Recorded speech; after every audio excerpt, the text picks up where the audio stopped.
జరిగింది. దాంట్లో EROs verify చేసిన తర్వాత నిజంగా దాంట్లో 67,370 ఓట్లకు కాదు 59,054 ఓట్లు జెన్యూన్ ఓట్స్ అన్నటువంటిది తేలింది. అంటే ఇంచుమించుగా 87% ఓట్లు జెన్యూన్ ఓట్లు. మిగతా ఓటర్స్ కూడా ఒక నియోజకవర్గం నుంచి ఇంకొక నియోజకవర్గానికి మైగ్రేట్ అయి ఉండొచ్చు, కొంతమంది చనిపోయి ఉండొచ్చు. కాబట్టి ఎక్కడా కూడా బోగస్ ఓట్లు అన్నటువంటిది లేవు అన్నటువంటి అంశాన్ని ఆ రిపోర్టు ద్వారా కలెక్టర్స్ ఇవ్వడం జరిగింది. రెండవ జిల్లా అన్నమయ్య జిల్లా సురేష్ ఇచ్చినటువంటి తెలుగుదేశం పార్టీ ఇచ్చినటువంటి కంప్లైంట్ ప్రకారం 40,358 బోగస్ ఓటర్స్ ఉండారని కంప్లైంట్ ఇవ్వడం జరిగింది.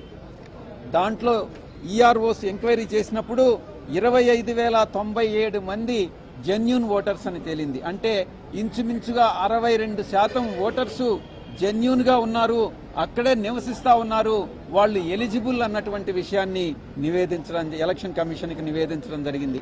ఇక విశాఖపట్నం జిల్లాలో తెలుగుదేశం పార్టీ ఇచ్చినటువంటి కంప్లైంట్ ప్రకారం 38,872 ఓట్లు బోగస్ ఓటర్స్ అని కంప్లైంట్ ఇచ్చారు. దాంట్లో ఆ 32,000కి సంబంధించి 26,123 ఓట్లు జెన్యూన్ ఓట్లుగా తేల్చారు.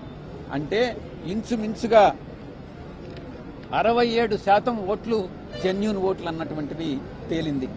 మేము ఒక్కటే చెప్పాం, ఆర్టీఐ కింద మేము సేకరించినటువంటి ఇన్ఫర్మేషన్ కరెక్ట్ ఇన్ఫర్మేషన్.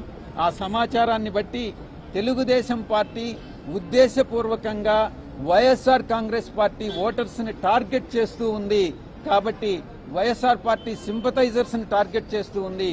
కాబట్టి ఇటువంటి కంప్లైనెంట్ ఎవరైతే ఉన్నారో, కంప్లైంట్ ఇచ్చారో, తెలుగుదేశం పార్టీ తరఫున సురేష్ లాంటి వ్యక్తులు, దుర్మార్గులు ఎవరైతే బోగస్ కంప్లైంట్ ఇచ్చారో వారి మీద చర్యలు తీసుకోవాల్సిందిగా ఎలక్షన్ కమిషన్ కి విజ్ఞప్తి చేయడం జరిగింది. ఎలక్షన్ కమిషన్ ఇక స్టేట్ ఎవరైతే ఎలక్షన్ కమిషన్ సీఈఓ ఆంధ్రప్రదేశ్ ఉన్నారో వారికి ఇటువంటి bulk complaints, bogus complaints accept చేయకుండా ఎలక్షన్ కమిషన్ ఆదేశాలు ఇవ్వాల్సిందిగా ఎలక్షన్ కమిషన్ కి మేము నివేదించడం జరిగింది. ఇక నెక్స్ట్ ఇష్యూ